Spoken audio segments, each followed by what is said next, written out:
two is there is also a perception in India, and I think that's unfortunate, that we only copy the West. Okay, True. but that is definitely not true.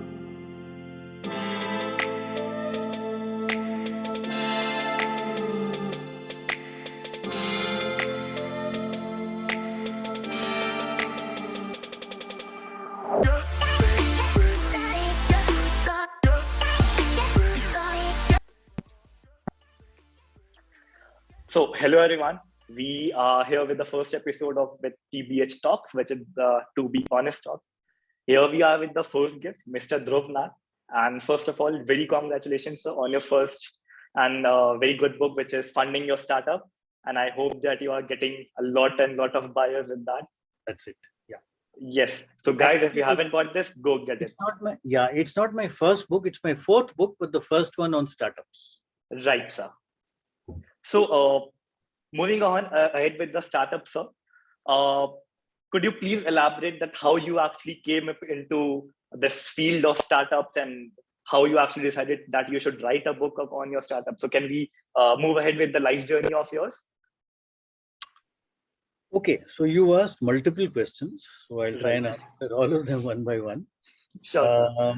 So my background, I'll just give a brief background. My background is that I spent about 20 years in the IT industry, software industry. And then for about 19 years, I was a professor at MDI in Gurgaon. Right. Now, during this time that I was a professor, a lot of my students who wanted to create a startup or had already created one, they used to come to me for advice, right? Because, I had several years of experience in various fields. So I would sit with them, we would thrash out, strategies and marketing and so on and so forth. And it was a lot of fun. It was also a lot of learning. Now, two things happened. One is sometimes, these people, these students of mine would also say, sir, paisa dal do. Okay. And I found it difficult to say no to my students. And that is how I also became an angel investor, right? Because I used to invest in startups, beginning with my students. So I became an angel investor cum mentor, right? And what I realized was there was so much learning that was happening. I said, look, let's put all this learning in the form of writings, whether it's a book or it is, articles. So I've been writing a lot of articles for Your Story. I do a hell of a lot of posts on LinkedIn. And by the way, your audience is welcome to follow me there, because almost every day or every second day, I put up something or the other. So the idea is, whatever learning I have picked up from all these young founders and potential founders I've spent time with, that learning I'm trying to share with as many people as possible, so they also benefit. Okay, so it's a nice circle. I learn from youngsters, I share it back with other youngsters, then I learn from those youngsters, I share it back once again. So it's a lot of fun, and hopefully it helps everybody. Right. So, are you? In specifically, which series of funding do you generally invest in, sir? Which field of funding? Which series of funding specifically you invest in? Okay, I don't have any specific area. So I've invested in e-commerce companies. I've invested in edtech companies. I have invested in a gaming company. I have invested in a transportation company. So it doesn't matter. I think basically my interest is not so much. In fact, my interest is not really to make money. My interest is to invest in companies where I believe I can be involved and I can add value. So I'll just give an example. I have been in the stock market for 40 years now. Okay.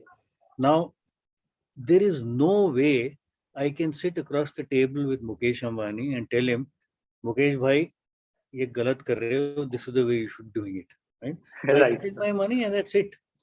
Whereas when I talk about investing in startups, right, I can actually sit across the table in a cafe or Starbucks or barista or whatever, and we can thrash out strategies and marketing strategies and operations and everything else, right? So it is not only making money, it is not only investing, it's also being involved. So wherever I think I can add value and therefore I can be involved, right? Right. Those are the kinds of areas where A, I mentor, and B, wherever it's possible, I invest. So it's fairly open. But usually, whatever investments I made, usually there has been some element of technology. Because my background is technology. So Yes. there's been some element of the internet, some element of technology, possibly some element of e-commerce and so on. Right? So that's broadly what I invest Right. in and Right, what I sir. mentor. So, since you have been into startups and investment for a long time, I believe so. So, when you first started and moving on till, I'll say, let's take an example of today, right? So, how have your priorities changed? Okay, so I'll make it a slightly broader question. Okay. Not only my priorities, but the priorities of most investors. How have they changed, right? Because Okay. that's also happened to me. Yes. Right. See, I started this journey as an angel investor about 12, 13 years back, right? Now, at that time in India, everybody was learning. Most people were learning, except, of course, the people like Ratan Tata or Narayan Murthy, etc. Most of us angel investors were learning. Right. And at that stage, we used to invest in very good ideas. So a great idea, what seems to be a wonderful product, right? Even if it hasn't been tried out in the market, even if um, it is pre-revenue, we said, look, it sounds like a great idea. Let's put in our 5 lakhs, 10 lakhs, 20 lakhs, whatever. Over time, what has happened is that we have learned, and we have learned the hard way because many investors have lost money. Right. Okay. And what we've realized now over the last decade, decade and a half, is that a bright idea, a great founder is not enough. What you Hmm. need is proof of the business. And the only proof is customers coming in, customers increasing month on month, revenues coming in, revenues increasing month on month, and hopefully at some stage profits, right? And I use the term traction for this. Okay. Right. So from the beginning, in the beginning, we used to invest, like I said, in bright ideas, great concepts, etc., etc., etc. Today, we are increasingly asking for proof. We are saying you may have a great idea, wonderful, we will watch you. But till you actually start showing revenues which are increasing, customers who are increasing month on month, quarter on quarter, we will keep our investments on hold. So I think the key thing that has happened, from bright ideas, we have come to show me proof. I think that's a big change that has happened. Yes, that is, of course, a big change. So, one more thing that I'd like to add up to this question is, other than priorities, like nowadays, everything is very traceable, right? From customer to revenue, everything you can keep a track on it, right? So, back in your days when you started with an investment, so what were the key things that you actually took a note of before investing into a company? Okay, so one of the things I have mentioned in this book, which I just showed, right? Yes, Funding of, by the way, you should see the subtitle, Funding of right. Start and Other Other Nightmares. nightmares, Because it's a nightmare sometimes right? making It money. is. So one of the things we have spoken about is, uh, see, after all this learning that I had, and my co-author, we have two authors over here, Sushanto Mitra, who is the Okay. founder and CEO of Lead Angels, and he was the founder of Sign, which is the incubator in IIT Bombay. It's probably the Okay. best known incubator in the country Right. today.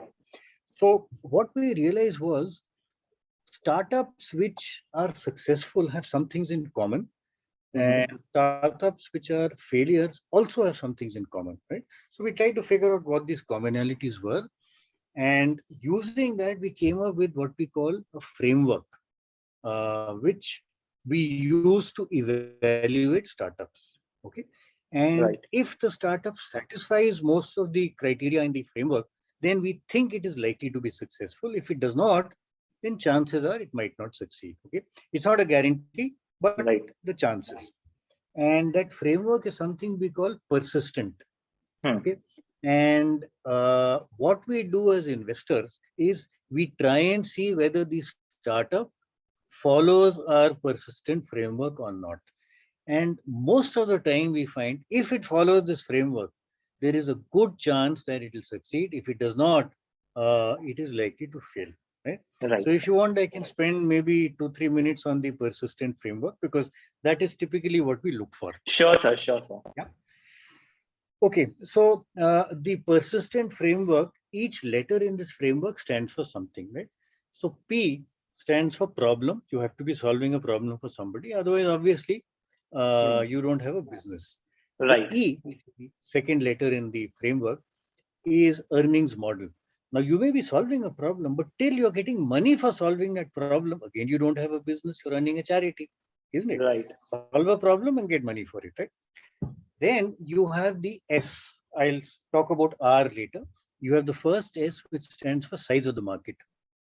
Now, that's extremely important because if you have a small market, somewhere you're going to stagnate, right? Right.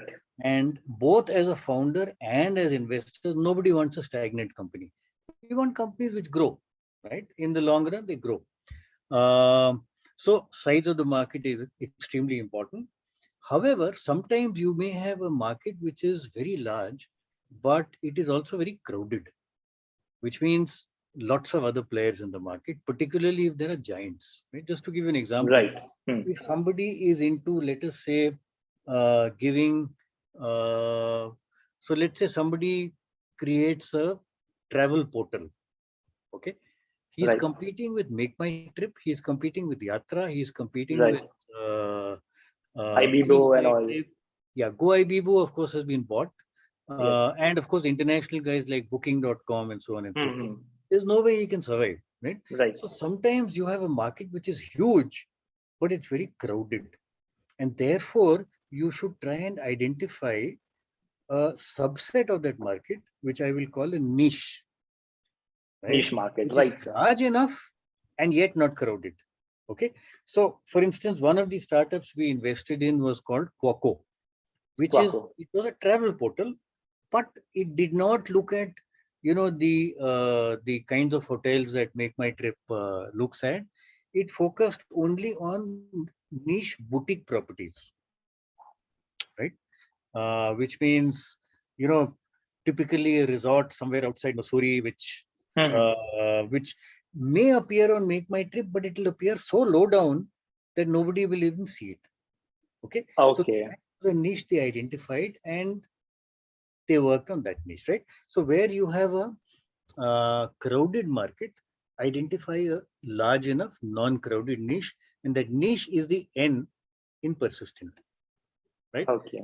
Then you have scalability, the second S, right? It's very Yep. important because Yep. size of the market tells you how big it is. Scalability tells you how rapidly you can grow within that size. Okay. And that's important because if you don't grow, there'll be enough other guys. Look at what our Prime Minister says. Mere, I can I speak in Hindi occasionally? Sure, sir. Sure. So our Prime Minister says what? Mere 135 crore deshwasi. So never be under the impression that you're the only guy doing this one thing. Right. There'll be enough other guys doing the same thing. You don't Right. grow fast, the other guy will grow fast and kill you. Okay. Right. So scalability becomes extremely important. So that's the second S in persistent. Yeah. Then we have the R, which is risks. Obviously, every business has risks. And then the biggest risk, one of the biggest risks is the risk of competition, which is why you need what I call an entry barrier. An entry barrier is what? Something in your business which prevents your competitor from coming in, pulling away your customers. Okay. And if you have an innovative solution, a complex piece of software or Right. maybe a patent, then you have a great entry barrier because the other guy legally cannot copy you, right? So risk is R, entry barrier is E, and innovation is I, and that's three letters of the persistent framework. Yes, Okay. sir. Then we have the last two, the two T's. I think the most important thing, by far the most important thing we look for is the team of founders. Right. Okay?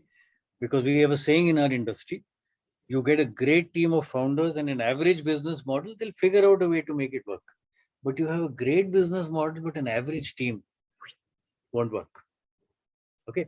And the last T is what I've been telling you about 10 minutes back, which is traction. where Traction, right? you may have everything, wonderful business model, great scalability, everything goes for you, but dhanda nahi aa raha. You're not getting customers, Hmm. customers are not increasing month on month. So ultimately traction. So persistent is what the founder needs to evaluate. And similarly, investors also look at persistent. So we do that. All investors look at this model except, so it's a Right, model that we've created. So investors will use the same thing, except they may use different terms. For example, in place of earnings model, they may say revenue model, right? In place of entry barrier, they may use a term like competitive advantage. But right. essentially, these are the same things every investor will look at. And that's why I keep telling founders, please make sure you follow the persistent framework. And if you do, I mean, hopefully your chances of success and your chances of getting funded are brighter. I believe that, sir, as well. Key all of the audience that is watching us, they follow the persistent framework, and I hope they follow it in a very good way. Other than that, sir, I have one more question in my mind. Is that in the past few years, I have seen that founders these days, after starting up with a startup, they don't look for co-founders immediately. They might wait for 2 or 3 years, or maybe they don't even look for co-founder for maybe for a long period of time. So do you think that this is a very good idea to initiate your business or revenue with a startup which doesn't have a co-founder, or maybe I'll say very less co-founders? So there are lots of answers to your question, but a simple answer is yes, you must have co-founders, but not too many. Okay. The ideal number is 2 or 3. And I'll tell you why. Number one, obviously, if something were to happen to the founder, right, Right. the business is completely at risk, and so is the Hmm. investor. So the investor Right. normally try and look for companies which have at least 2 co-founders, if not 3. Right? Right. That's number one. Number two, if you have 2 co-founders or 3 co-founders, it gives each of the co-founders a sounding board, right? First of all, they divide responsibilities, right? Hmm. So one guy may be into vision, strategy, marketing, and so on. The other guy may be a tech guy, right? Right. Third, and he builds the product. Third guy may be the operations guy, okay, who actually implements everything. So it is a good idea to share these responsibilities, because ultimately it is not possible for one person to do everything, right? So Right. that's one. And secondly, it's a sounding board.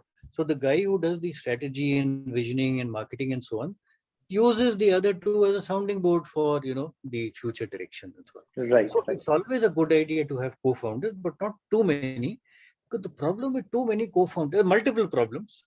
By Right. the way, I have another book coming out which should come out in maybe a couple of months, again from Telugu, Okay. where I'll talk about this business of co-founders. But one of the fundamental problems with too many co-founders is that, see, firstly, they are not able to clearly. Okay, so first of all, a founder is a fixed cost. Right. He has to get his salary, right? If you have 5 or 6 co-founders, that means you have 5 or 6 fairly high fixed salary costs. That's a big problem, right? And if you have 5 or 6 co-founders, it is very difficult to allocate clear responsibilities to each one of them. There will be an overlap. So 5, 6 co-founders is an overkill, number one.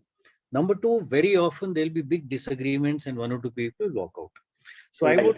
I would say co-founders are very useful. Of course, you have to trust each other. You have to have a common vision, a common dream, right? But not more than 2 or 3. 2 or 3 is ideal. Right. Right. So, so moving on and with a different question.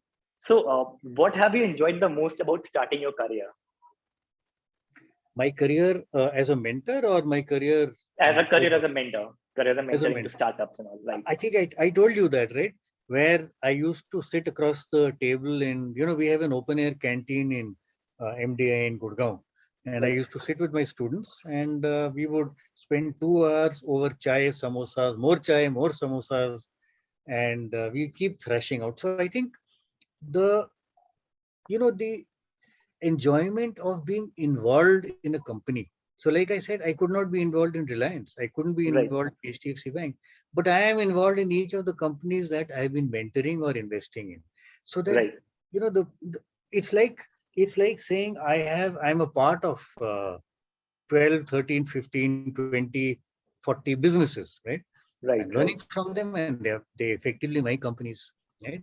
So I think that's been the most enjoyable part, the involvement and the learning and the spending time with all these young people from whom I learn. So, is there any specific moment that you would like to quote, maybe from any of your past good experiences? Okay, one one comment which I'll share. This book of mine which I just shared, Funding Your Right, Startup. It's fairly simple to read and it's also very humorous. Okay, right. I recently got an email from a student of mine who said he was traveling in a train and there was a man sitting across. This was, I think, second AC.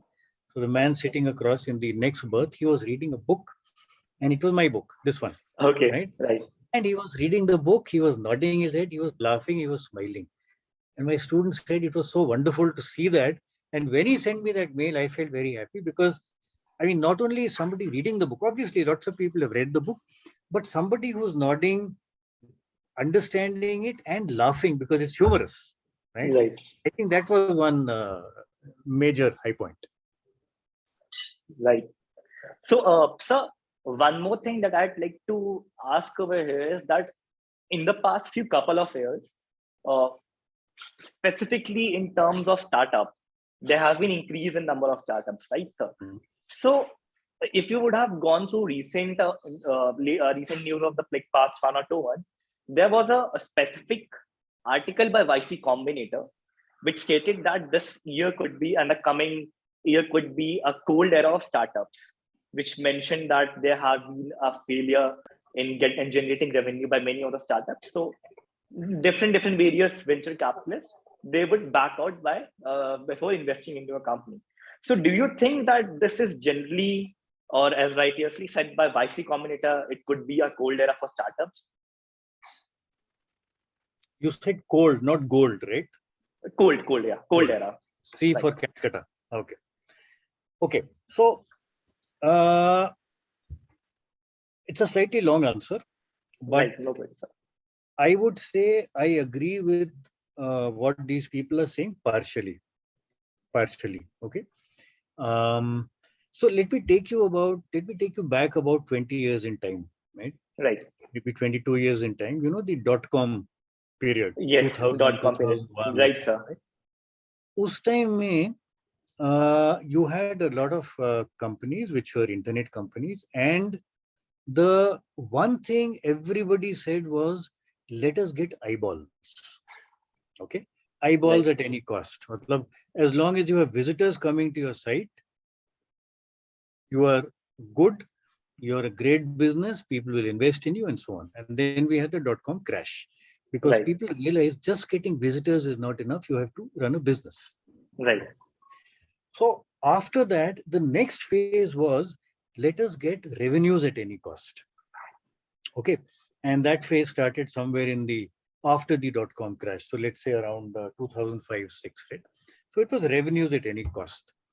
Unfortunately, what happened was people took this very, very literally and they said, we will keep getting revenues, we'll keep growing our revenues, even though we are not making a profit and our losses are actually growing. Okay. So this continued for a long time, right? And what happened was, because you're making losses, you keep going back to either angels or VCs and you get funding from them, right? So this has happened for some time. What has happened now, and I think it's a very, very good thing, is that all investors have started saying, sorry, this indefinite funding tap is now closed. You're running a business. You cannot be making losses and higher losses every year, because then you right, don't have a business, right? So what we want to see is, we don't necessarily want to see profitability, but we want to see what we call a path to profitability, which means show us that maybe in 3 years, maybe 4 years, you will become profitable. Okay. I'll just share one very simple term, which I think your viewers would like to understand. There is a concept that we call unit economics, right? okay, Very simple term. So let's say you have an e-commerce company, right? Uh, or let's see, yeah, you have a manufacturing company which is selling online, correct? And let us say the cost of manufacturing and packaging the product, right, is, let me assume, 100 rupees. Okay. And the cost of delivering that company to the customer is another 50 rupees. So for every product that you make and deliver, it has cost you 150 rupees, right? Now, if you are charging the customer 200 rupees, then you're making a profit per delivery, per product of 50 rupees, right? Because you spent Right. 150 and you're charging 200. Yeah. Okay? That to the investor is acceptable. You will have overheads, you will have marketing overheads, salary overheads, rent, etc., etc. But one unit, and one unit is one piece of product, right? For one unit, the cost of making and delivering that unit is less than the price that you charge. So your unit economics is what we call positive. But if on the other hand, you are selling it for 100 rupees and your cost of making and delivery is 150, then your unit economics is negative, which means every piece you sell, you lose 50 rupees. Right. Now, one of the things investors are now insisting on, and I think it's a very, very good thing, is your unit economics. If that continues to be negative, then you're a loss-making business, because the more units you sell, the more your losses. But if your unit economics is positive, that means for every piece you sell, you are actually making some money. Then all you need to do is to sell a large enough number of pieces, and hopefully you become profitable, right? So things like this are becoming very, very important now. Unit economics has to be positive and show me a path to profitability. So I think that's a very good thing, because what has been happening so far has been quite artificial. People get funding and they keep generating losses and bigger losses. Right. Hopefully now people will start focusing on the business and running genuinely, well, may not be profitable, but businesses which are likely to become profitable. And I think that's a very, very good thing, because what has happened so far is quite artificial. Right. Right. So adding one more thing to this question is that recently there had been many startups who raised a huge amount during their funding phase, maybe a couple of years ago, or maybe 1 year ago, right? Yet they had to lay off many of their employees, and finally they had to shut down, right? So according to you, what is the most common mistake that all of the startups are making, even after getting a huge amount of funding, maybe in millions of dollars, right? So, See, okay, first of all, I think let me just put this into context. The total number of people that startups and mega startups, the unicorns and the right, decacorns, employed in a particular year would be many, many, many times the number of layoffs. Many, many, right, many. So right, the net result is that it is a huge employment generator. Yes, some people have been laid off. And I don't think it is a mistake that the founders have made. I think, you must remember, Aman, that, see, if you look at a business like, say, HDFC Bank, right, sir. okay, it has been running for how many? 27 years now. Yes, Okay, they know what the business is. They know they will grow 15%. They know that you know there is no real risk to their business, so they will probably not have layoffs. Similarly, Hindustan Lever knows it will grow at 12%, 15% per year, and therefore it knows how much manpower it requires. Startups, unfortunately, or whatever, startups are in an area which is very highly uncertain. The future is right, completely unknown, right? right, sir. I mean, you look at, let's say, Byju's 5 years ago, they had no clue what the size of the business would be. Today, Right. they're giants, absolute They giants, are right? giant, right, Similarly, Snapdeal, similarly, Zomato, or Swiggy, or any one of these, or Grofers, any one of these guys. So the problem is, startups typically operate in a very, very unknown, uncertain environment. They take on people on the assumption that there will be X level of growth. But right, when that growth doesn't happen, they find that some of the people they can't support, and some of right, those right, people are redundant, right? So well, the bad ones ask them to leave. The good ones say, okay, boss, I'll cut your salary, or I'll give you a a 3-month furlough where you will not be paid, but at least you have a job. So yes, it Right. happened. I think the fundamental issue is not a mistake by the startups. It's the inherent uncertainty and the fact that nothing is known in this industry because of the nature of the startup. I'll take one more Right. simple example. Suppose you have somebody who comes up with a payment solution, right? And he takes on lots of people to develop that solution to support customers and so on. Suddenly, the RBI comes out and says there is a change in rules. Right. Now their business is hit. What do they do? Now, Hindustan Lever is not likely to face that problem, right? Right. Reliance is not likely to. HDFC Bank is not likely to, but the startup will. Okay. So it's the uncertainty that is inherent in the fact that you're a startup. You're trying to do something very, very innovative and something which maybe nobody else has done so far in the country. So I think that's the Right. fundamental issue.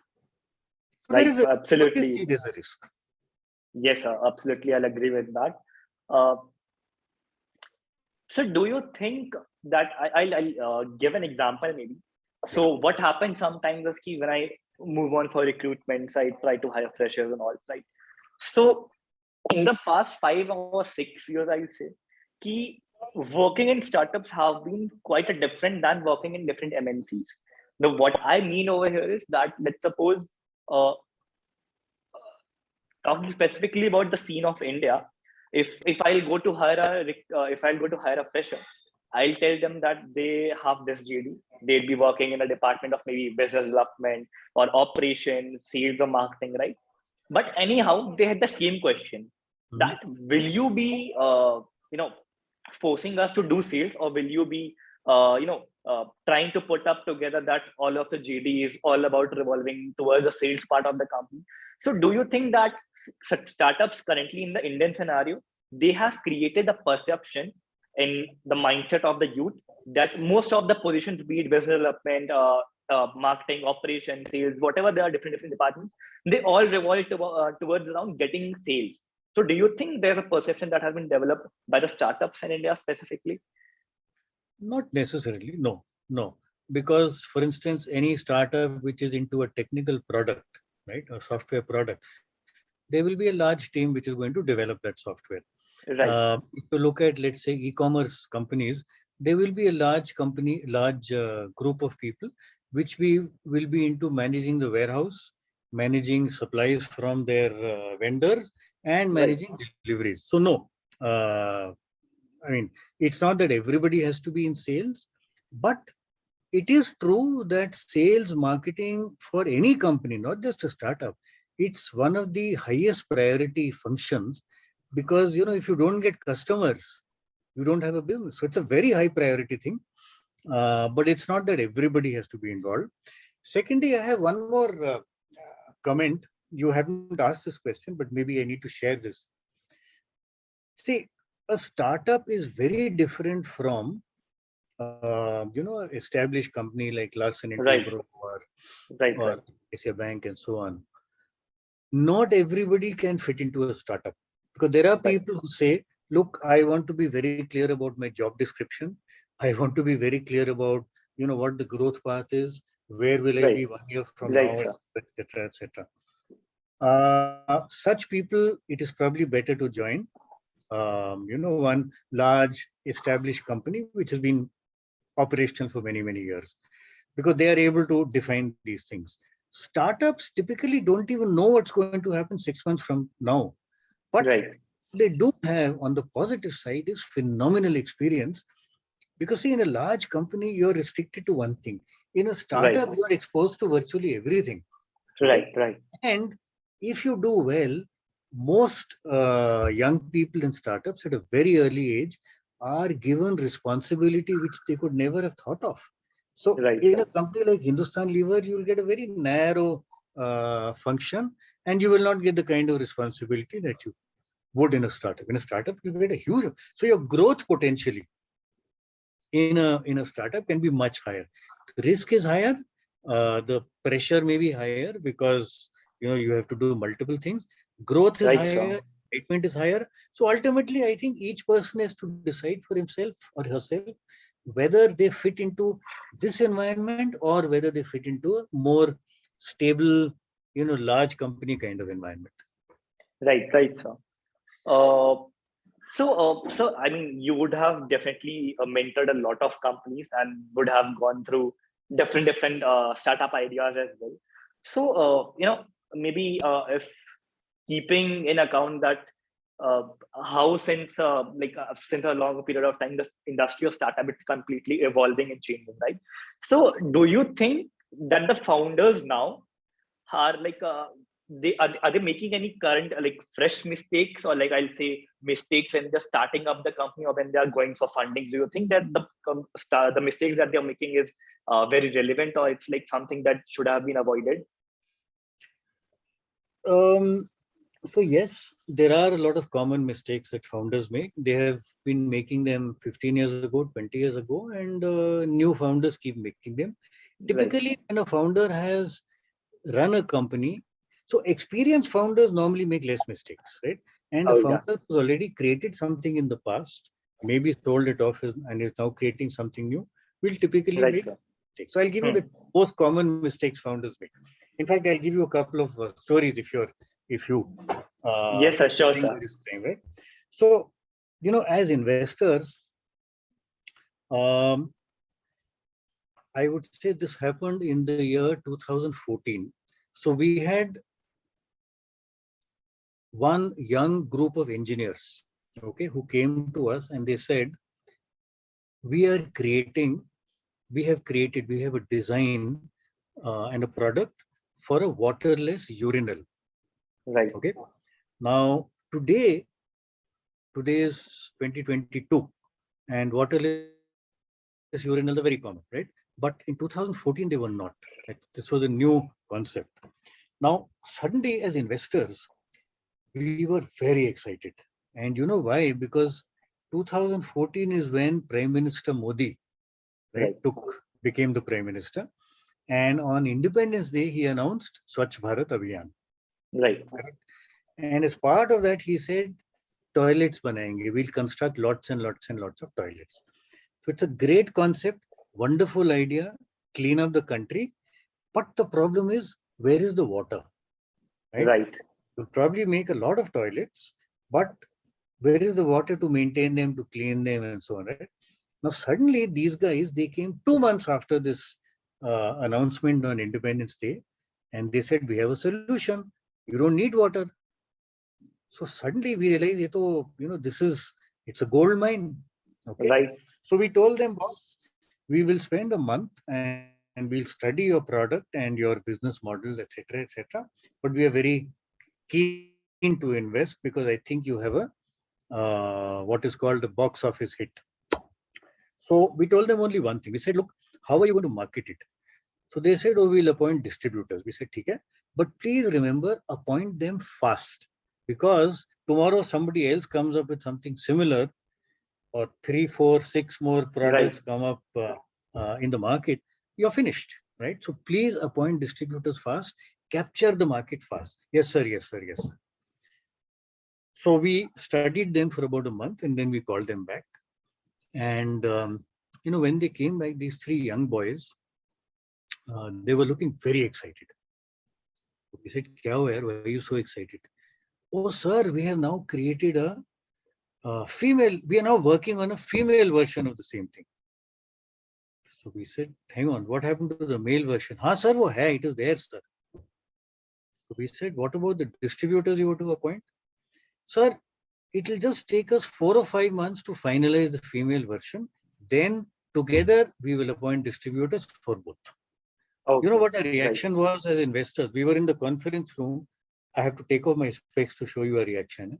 Our reaction, Okay. okay, And here after was how a many great, months this happened? I mean, the when you met them first. uh, 2 months after Prime Minister's announcement, and then Right. we called them about a month and a half later. So, here Okay. was a situation where, and this is typically true of a lot of tech founders, tech guys, engineers, they get so involved in their product that, I mean, it becomes an R&D project for them. But ultimately it is not an R&D project, it's a business. You have to Right. run your business, you have to appoint distributors, you have to market it, right? You have to get money out of it. These guys didn't have that wherewithal. So we actually told them, we said, look, we will not invest in this right now. But if you can get a co-founder who understands business and who chases business, then we are willing to invest, right? So that's one simple example. And a lot of tech founders make this mistake where they don't understand business. They basically only focus on the product. That's not Product part. that's not enough, right? But there Right. are many other mistakes founders make. For example, one very common mistake is founders don't focus on their business; they focus on funding. I mean, there is a brilliant statement made by Sanjeev Bikhchandani. You know who he is, right? The founder of Naukri.com, Naukri.com, right. founder and vice chairman, Naukri.com. He says, focus on the business. The customer's money is far more important than the investor's money. Because if the customer's money comes to you, the investor's money will automatically come. If the customer's money doesn't come to you, investor ka paisa nahi aayega, right? So a lot of founders focus on the wrong thing. They focus on funding and not on the business. You have to focus on the business, get the business viable, get revenues, get it on a path to profitability, right? So there are many such mistakes. I've given you the two most common ones. Right. I believe Sanjeev sir, he was involved with the launch of your book as well in the past few days, Yes, right? yes. He launched Right, the book. right. Yes. Yeah. Yes. And he also Uh, wrote the book. Yeah. he also wrote the book. He also wrote the foreword for the book. Okay, okay. Yeah. Cool, sir. So moving ahead with one more thing is, uh, do you think that there is any common uh, perception that has always been around the startup industry? What kind of perception? It could be any misunderstanding, it could be any misconception about the whole startup thingy, that how it actually works or how the life I is as a startup Yeah, founder. I think two things, and both of them I've mentioned, so I'll just repeat them. One is this whole perception that startups are always loss making, and I think Right, that is changing. It has to change because right, ultimately, loss making businesses cannot continue forever, right? right, So that is one basic perception, and I have seen a lot of examples of startups which are unique to India. They are taking care of Indian problem. I'll give you a simple right, example. There is a startup in which is operating out of Bihar and Eastern UP, which is called Agrix, Agrix. So, what these guys are doing is, you look at the chotu farmers, the small farmer. right, Small farmer ke paas, he doesn't have a tractor, he doesn't have a harvesting machine, he doesn't have a threshing machine, he doesn't have any of these things, right? He doesn't even probably have a pump to spray pesticides, insecticides, hmm, fungicides, whatever. So that's a problem, and therefore productivity for the small farmer actually is low because everything has to be done manually. Okay, right, what this guy has done is he said, okay, we will become a kind of urban clap for the farmer, but okay, urban clap or urban company, not in towns but in villages. So he says, right, okay, I will pick up a cluster of villages. So maybe a cluster of 100 villages or right, sir, whatever, 200 villages. In that cluster, I will maintain my 4 tractors, my harvesting machine, my the spray for the pesticide and so on. And I will also have manpower for this. So whenever some farmer needs a service, right, right, all he has to do is go online or even phone me up. I will send my guy, half a day, the job is done. Okay, so the productivity of the chotu farmer who couldn't afford automation now suddenly right, goes up. Right? That is not a problem you have in America. You don't have that problem in the Western world, Germany, UK, etc., etc.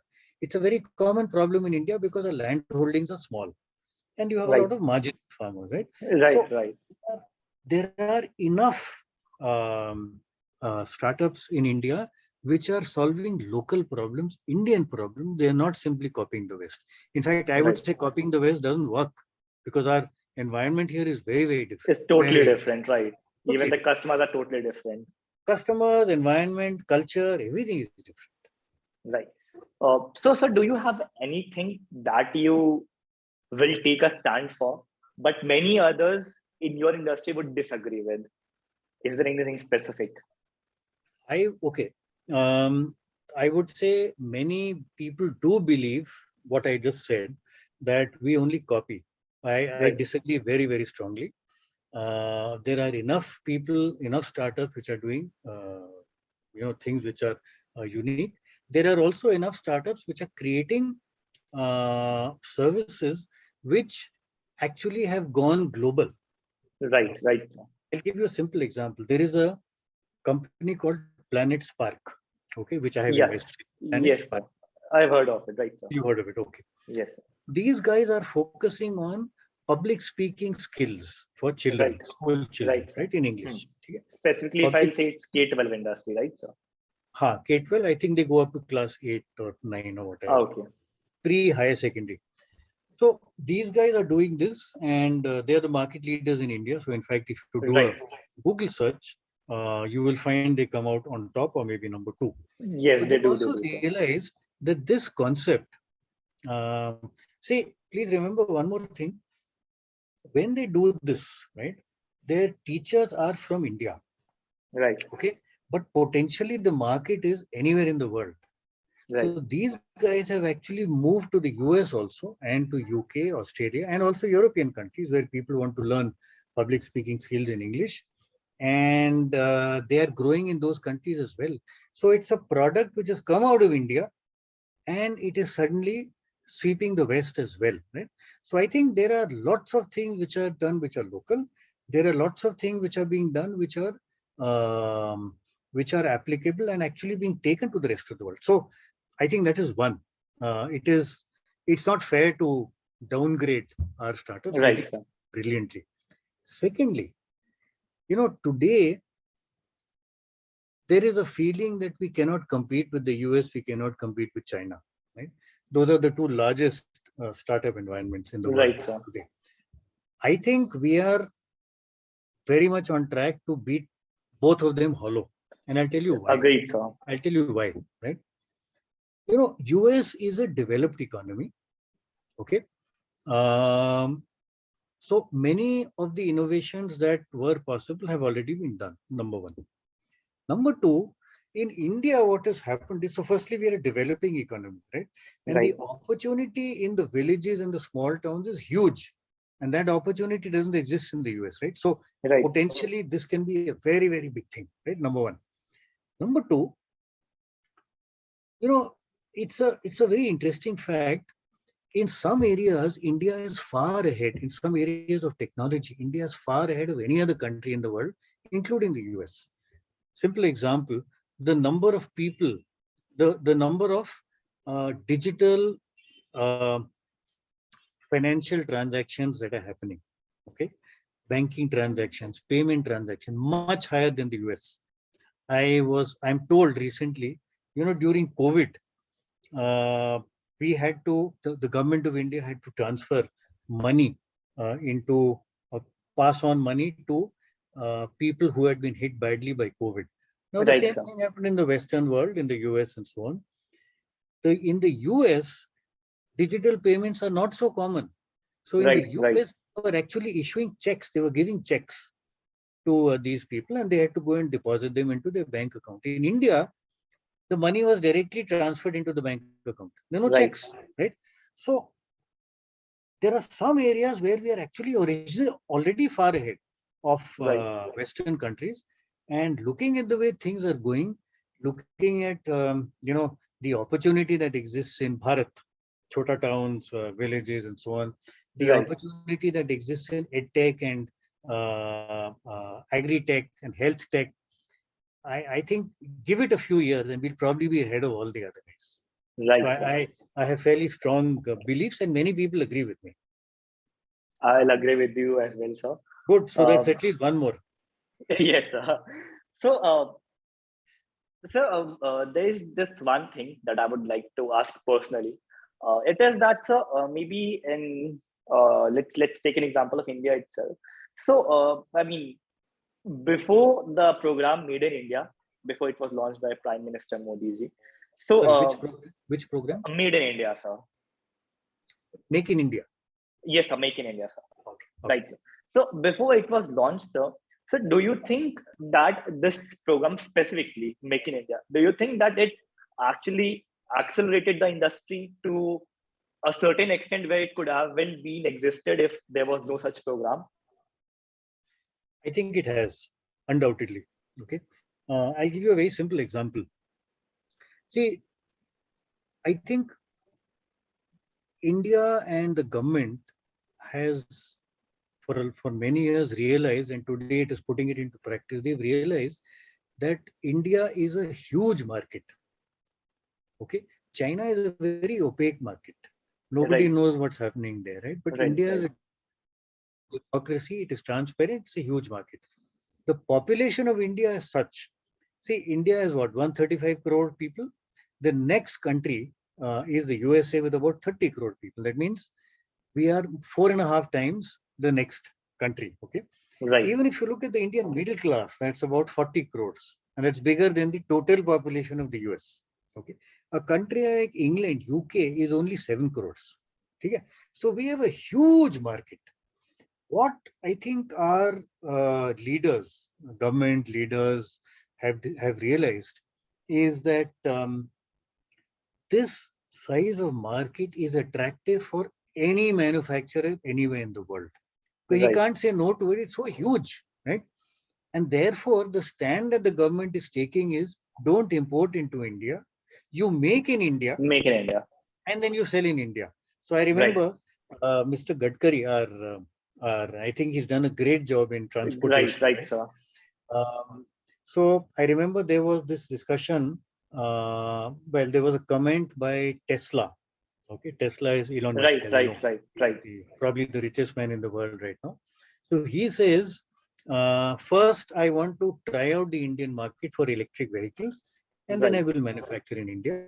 right, And Nitin Gadkari very politely said, look, you come and make in India and you sell in India, that's wonderful. You can also export from India. But right. you make it China and bring it into India, that is not something we want. That Right? is not acceptable, And right? and I think that's a great stand to take. So Tesla may not Yes, come, but there will be yes, two, three other people who will come. yes, Okay. sure, sir. They will make in India, they will capture the market. At some stage, Tesla will come and say, look, we missed the boat and now we want to come in. So I think it's a great stand that the Indian government is taking. What they're doing is they're saying our market is huge, but if you want to tap that market, if you want to grab that market, don't import. You come here, manufacture here, Right, help our GDP, help our right, economy, help our employment, and you export from here. And we'll give you right, right. incentives. And there are lots of incentives. You know, this PLI scheme and in various categories, I think production linked incentive is what it's called. Yes, sir. I think that is a lot of people are now looking in that. So, for example, the semiconductor industry, it hardly existed in India. Today, I Right, have been talking to people. There, it is very likely that semiconductors will become a big thing in India. Why? right, Because the market itself is so huge, and we are clearly telling everybody, all these, the market leaders internationally, boss import nahi chalega, ab yahan aake banao, and we will give you incentives, and then you export from here. So I think it's a great thing, wonderful thing. Even I read an article a few days ago which stated that India in coming years, it would overtake Taiwan as well in the terms of semiconductor industry. So India would become a semiconductor leader as well. I'll just clarify.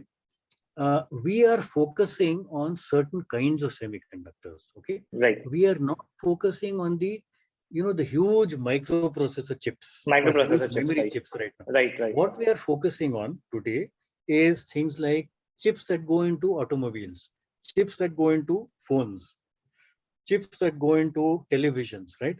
Those areas definitely we can overtake anybody. So that's our focus right now. Right, sir.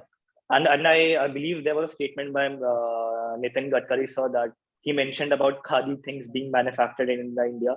I think it was in the same statement where he quoted Tesla about it couldn't be done since you won't be employing our people as well. Yeah, absolutely. And I think it's Right, great. See, we are finally taking advantage of the size of our market, right, and we are giving incentives. So it's working. I think very right, right, soon sir. we'll have investments coming into semiconductors. We'll have investments coming into hardware.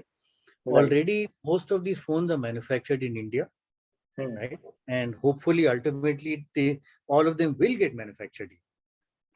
I mean, at that part of time, there was a huge disagreement between the netizens of India that Tesla should have been allowed in India, but I guess it was No, a why bold should statement they?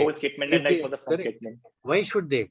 If they Yes, refuse, too bad. Don't come. There'll be right, enough other right, people who come. right, sir. And of Yeah, course, I think even it's a if very good. yes, it was a very good statement as well. So, if we see in the past few years, so there have been multiple investments in the companies which have invested in China, maybe as a manufacturing unit or as a major unit production for production in Asia. So, do you think in the coming years, it won't be China as the leader for the manufacturing or production unit of different companies, but it would be India? Do you agree with that, sir? See, I think that will take time because see, China so far India has been the software capital of the world, right? Right, We are the ones who do develop the software, and right, China sir. makes the product so far, right? But what has happened recently? See, one is China is very opaque; their policies are not clear, etc. And then now with this COVID thing happening and China keeps going into a lockdown, people have realized that they cannot only depend on China for manufacturing. So, which is why everybody in the world, all manufacturers are looking at what is called China plus one policy, which Right, means already have a manufacturing base in China. Let us look at least one or two more countries so that our risks are taken care of. Because if suddenly China, policies change or they go into a lockdown or there are sanctions against China, then we are stuck, right? So in that China plus one policy, India is trying to get in. I think my view is that in certain areas, yes, we have a very good chance of being ahead of China, but it'll take time.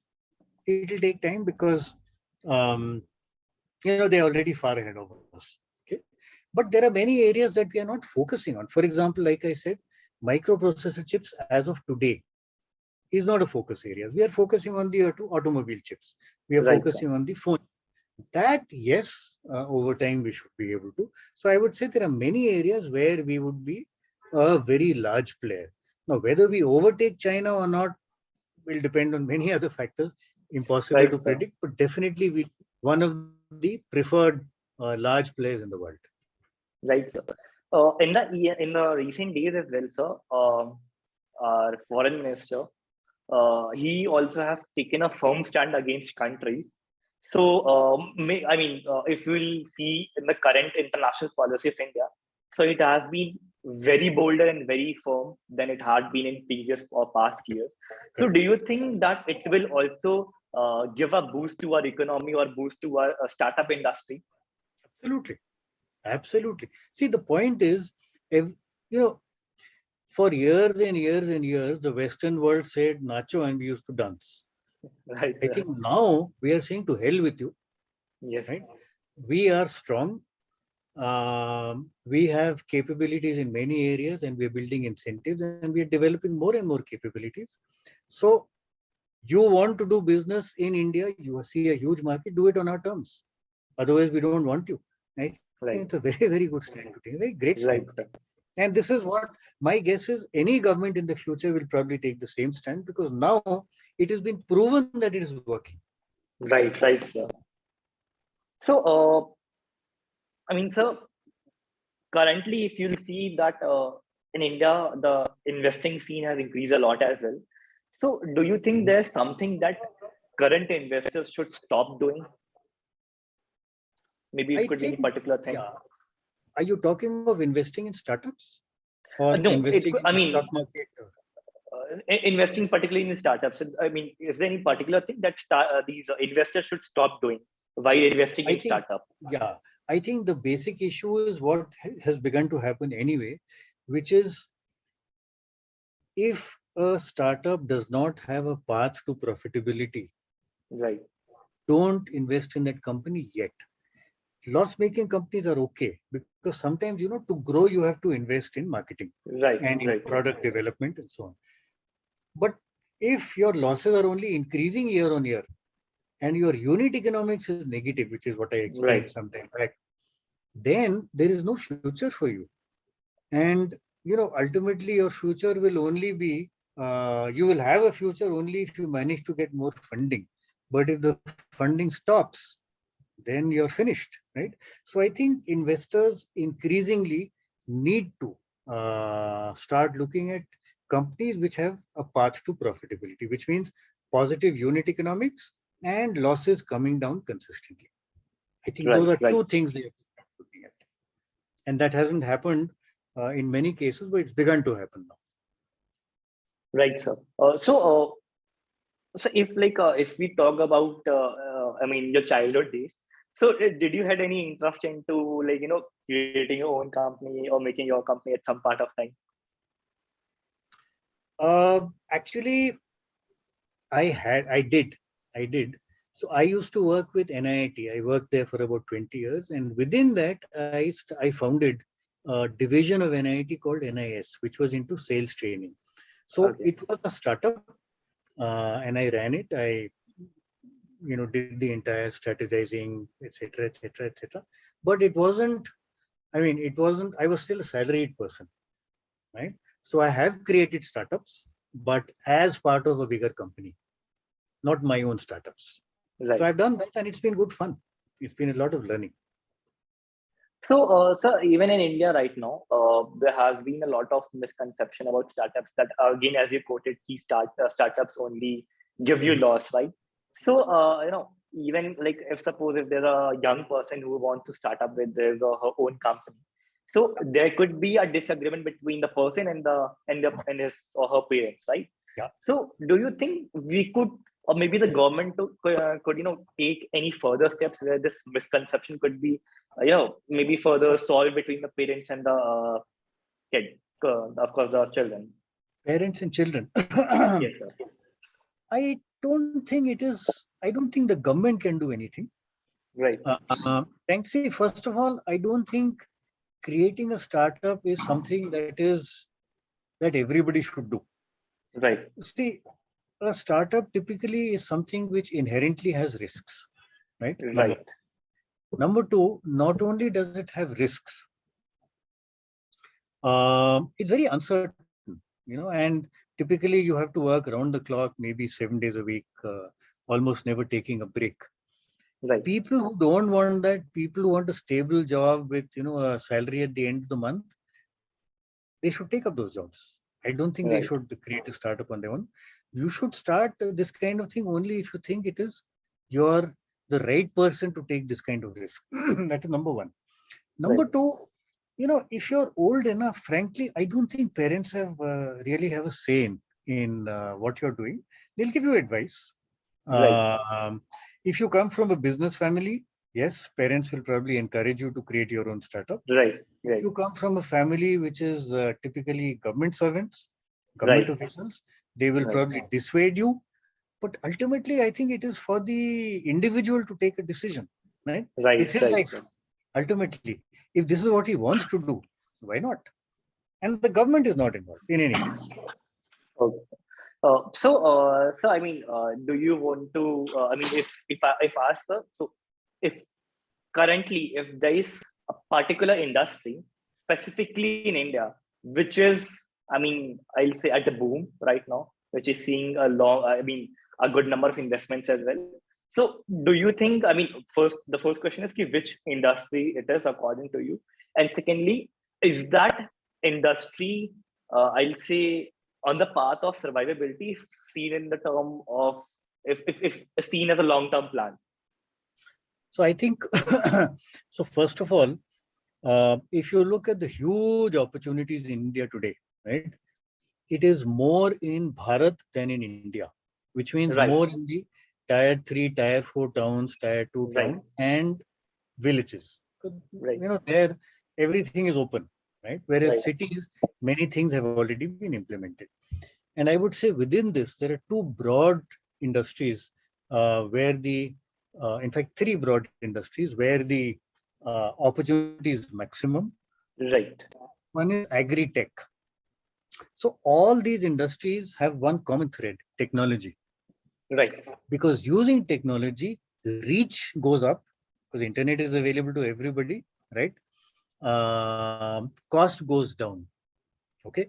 So agri-tech, which means using technology to help agriculture, to help farmers, right? And that's a huge opportunity. And I Right. gave you the example of agrics, right? Right. The second industry where there is a huge opportunity, and by the way, wherever there's an opportunity, investors are very, very keen to invest. The Right. second huge opportunity is in health tech, because again in India, health. If you look at the middle class and above, health, there are enough hospitals. They can afford hospitals. Many of them have insurance policies. So healthcare is not a problem. But if you look at the poorer people or people who live in villages, even if they're rich, I mean, there is no healthcare available to them, right?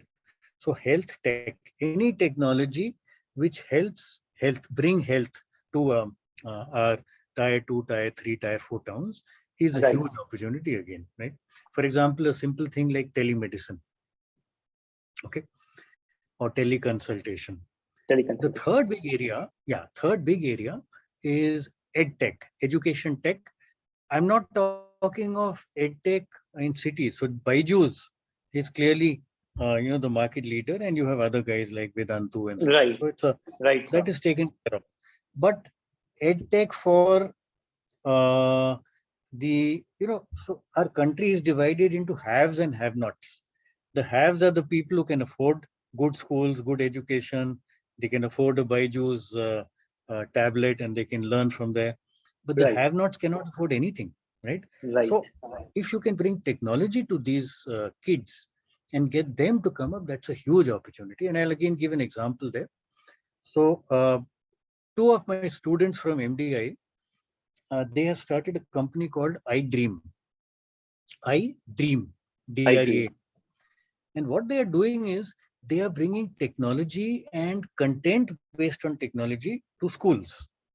Okay, and these are government schools and what is called affordable schools, not the Delhi public school, not the Right. Right. the big Cambian school in Bombay Right. and so on. No, they are aiming at government schools, affordable schools. So the child, the young student who normally, doesn't even have access to good teachers, very often sits on the floor and learns, suddenly through technology, through animation, he or she is learning.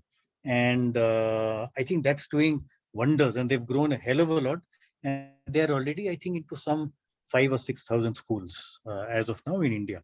So that's the third big area. So these three areas, agri-tech, health tech, and ed tech, all with a base in technology, but aimed at Bharat, tier 3, tier 4 towns and villages. Right. Right. That's really the big growth area in the future. And then, of Right. course, there are new technologies. For example, one technology which is likely to boom is EV, electric EV. Yes, vehicles, sir. right? Except that it's what the standards are going to be, what will happen ultimately, what kind of battery, what kind of charging station, all that is uncertain, but that's a huge Right. area. Right. And the Right. second huge area is anything to do with drones, because suddenly logistics becomes so much simpler with drones, right? Whether Right. it's Right, sir. delivery or photography or whatever, Anything. Yes. Even in agrotech, drones are being used widely. they're being used. Correct. So, yeah, you're right. So, for example, spraying of pesticides Right. Right. or taking photographs of fields to figure out, what is wrong with the crop and therefore suggesting solutions. So, these two technologies are definitely there. Of course, the standard technologies like blockchain is always there. So Right. two Right. technologies and those three broad areas, all within the ambit of Bharat. Right. As I believe in one saying that technology can get old, but the word itself cannot. Yeah, And yeah, true. right, sir. So, sir, moving on to the last question, which Okay. uh, is there any advice that you want to give to young entrepreneurs or the people who are going for their first investment round? So, is there any advice that you want to give to them? First, okay, you're again talking of entrepreneurs, not investors. Yes, entrepreneurs Okay. I specifically. think one very, very simple advice, which is what I mentioned, what Sanjeev Bikhchandani said, and I'll mention that. Yes, In fact, I'll give you two pieces of advice. Firstly, only create a startup if you're passionate about it. right, There will be ups and downs, all kinds of crises. COVID crisis right, hoga, you'll have the global financial crisis, demonetization, all funding problems today. If you're passionate about what you're doing, you will figure out a way to overcome those problems, right? If Right. you're not, if your only thought is मेरे को पैसा बनाना है, Right. then you will not be able to overcome any of these problems. So I think passion is, if do only what you're passionate about. Right. Secondly, focus on your business, not on funding. Grow the business. If you grow the business, funding will come. If you only focus on trying to get money and not on the business, the funding will dry up. Okay. Right. Right. A, Right. do what you're passionate about, and B, focus on the business, not on funding and not on valuations. So I hope that everyone who is listening to this podcast, they actually got good insights about from Mr. Dhruv sir. And again, his book, Fund Your Startup, the link would be in the description section. You can again go and visit the book, and I hope that you'd be enjoyed reading the book. And as sir mentioned as well, there would be another book which would be launching in October, right, sir? Yeah. Yeah. So what is it all about? Again, on the subject of startups, but the Right. title is a secret right now. I'll tell you Of when course, it it comes should out. be. So, by the way, all of your viewers are welcome to follow me on LinkedIn because I keep Right. posting stuff there, and I many of the actively follow questions you you on ask me LinkedIn, are, sir. yeah. Okay. I actively follow you on LinkedIn, right? Okay. So that was all for the podcast part, sir.